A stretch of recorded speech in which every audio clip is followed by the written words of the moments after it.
E aí, gente boa, tudo bom com vocês? Então, eu quero falar hoje sobre um tema muito importante que tem a ver com um dos ministérios que é pouco valorizado aqui no Brasil, que é o ministério de mestre. A Bíblia fala aqui em Efésios, no capítulo 4, a partir do versículo 11, diz assim: E ele mesmo deu uns para apóstolos, e outros para profetas, e outros para evangelistas, e outros para pastores e doutores, querendo o aperfeiçoamento dos santos para a obra do ministério, para a edificação do corpo de Cristo. Tá? Vamos lá. Vamos focar aqui na questão dos mestres. Né? É interessante que todo pastor seja mestre, mas nem todo mestre é pastor.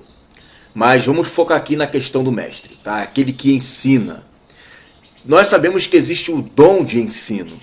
O dom de ensino, né, conforme está lá em Romanos, no capítulo 12, versículo 7, que fala que aquele que ensina, ensina com dedicação.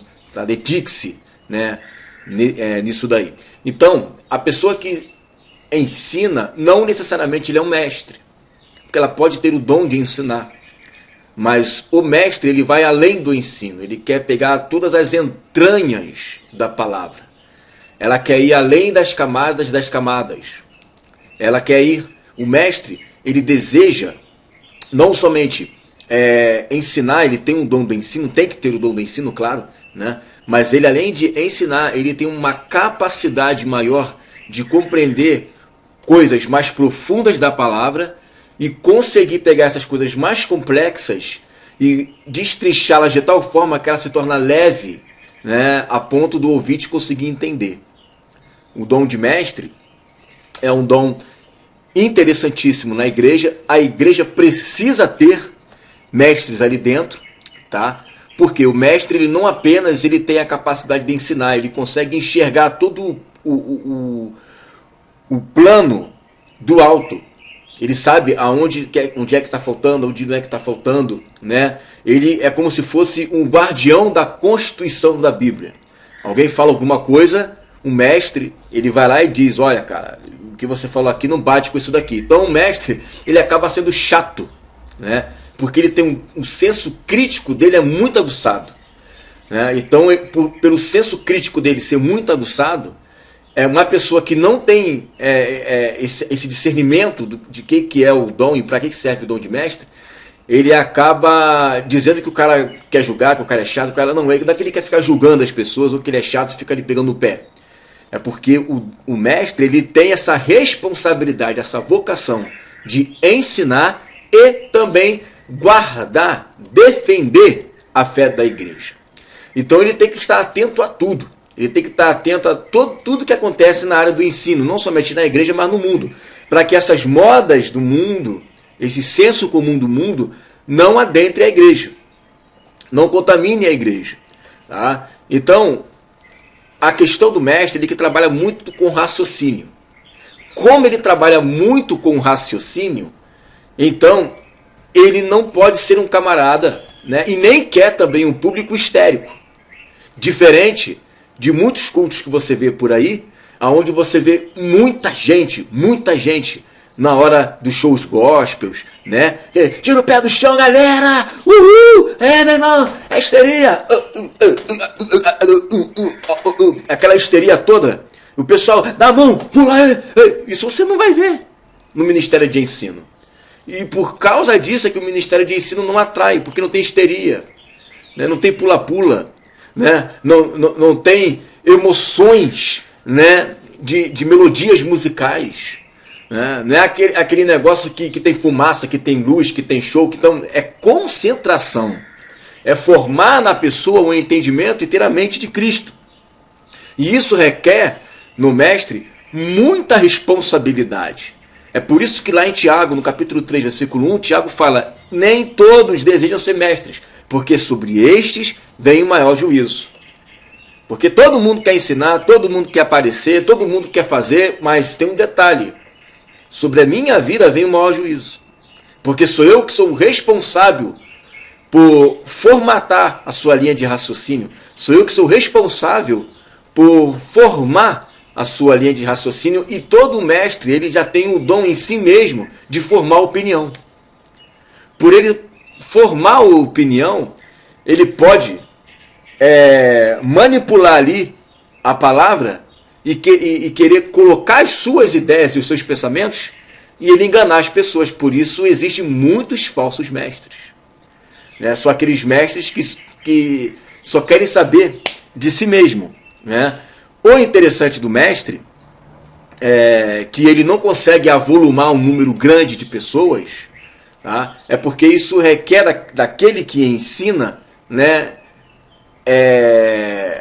raciocínio, equilíbrio, e daquele que está aprendendo, concentração. E concentrar hoje ninguém quer. É o tempo todo no celular, está pensando na vida, na casa, não sei o quê. E aí fica complicado. As pessoas querem as coisas rápidas. Alguém pede uma explicação, você vai lá explicar para ela, isso é textão. Vídeo de 15 minutos, não vou ouvir.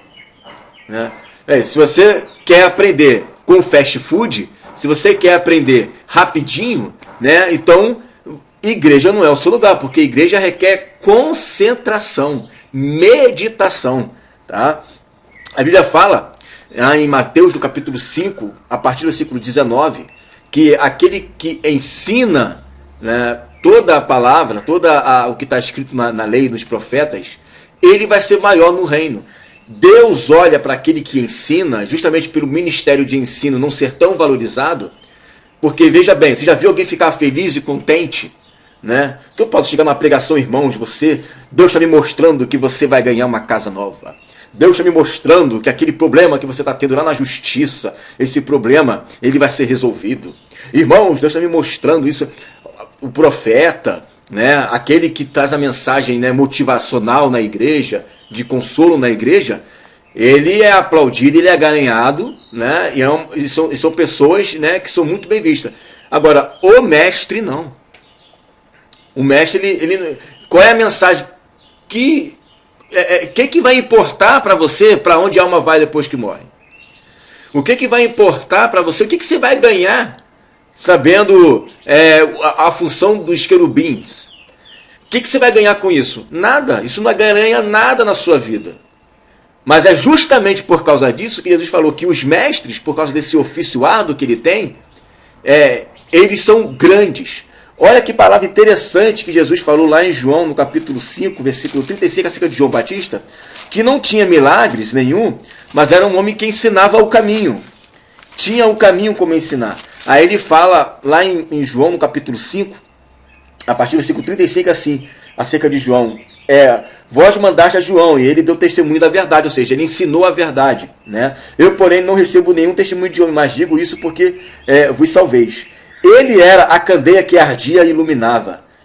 Então Jesus chama João Batista, aquele que dizia era necessário que ele cresça e que eu diminua, de uma candeia que ardia, era ardente e iluminava.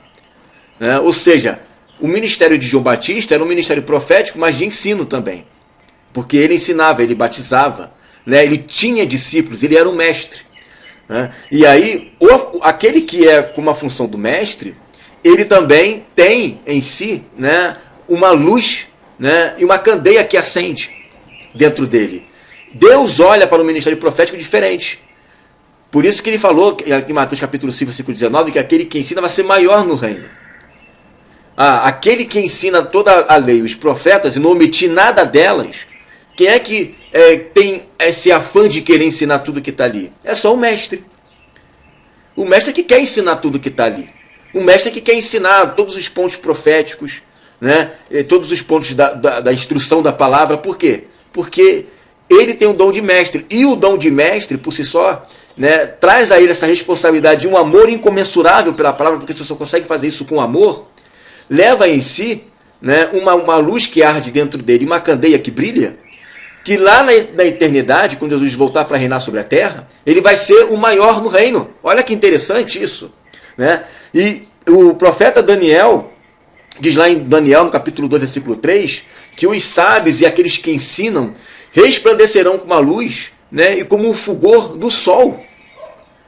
Então você vê que a sabedoria e aquele que ensina, aquele que tem a sabedoria, aquele que ensina, né? Deus olha para essas pessoas que são muitas das vezes desprezadas. Eu estou trazendo uma palavra de consolo para você, que às vezes ninguém quer te ouvir, às vezes ninguém quer parar para te escutar, né? Não fica triste com isso, não.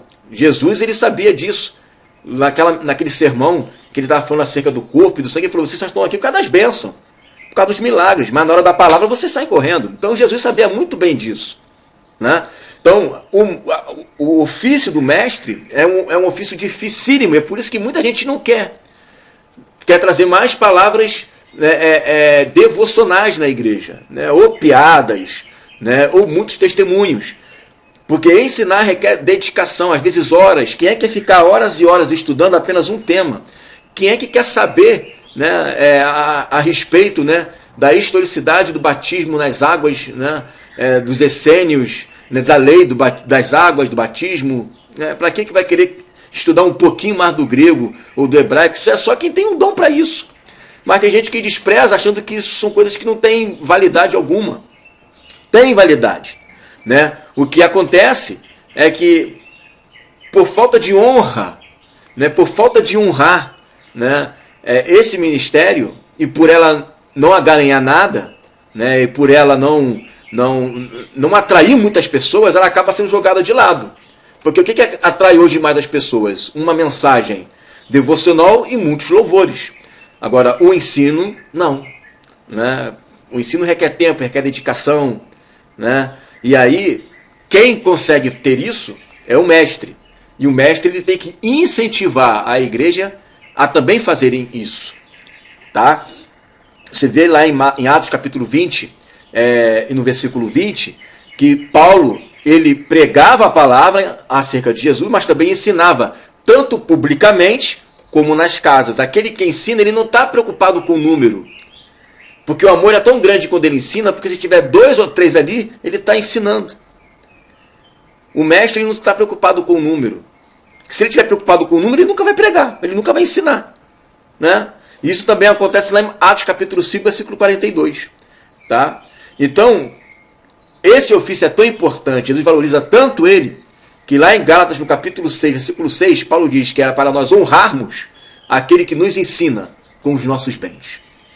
O ofício do mestre não cobra nada por ensinar, mas é um ofício que dedica tanto tempo que às vezes você, para estudar a Bíblia, você gasta horas ali naquele tema dali, vai buscar informação lá não sei aonde, vai buscar informação lá não sei aonde, você vai buscar lá no fim do mundo. E aí você chega com aquela informação pronta, toda balizada, para aquela pessoa que não estudou, não fez nada. Só sentou ali para receber a informação. Né? E que você custou anos para tê-la. Aí Jesus fala, a Bíblia fala, né? Honra essas pessoas com seus bens. Então, mestre, né? Agradeça a Deus, né, pelo dom que você tem. Você que não é mestre, valorize os mestres da sua igreja e saiba que você está diante de uma pessoa que Deus olha para ele como quem arde, né, como uma chama e brilha como uma linda candeia. Tá bom? Fique com essa palavra em nome de Jesus.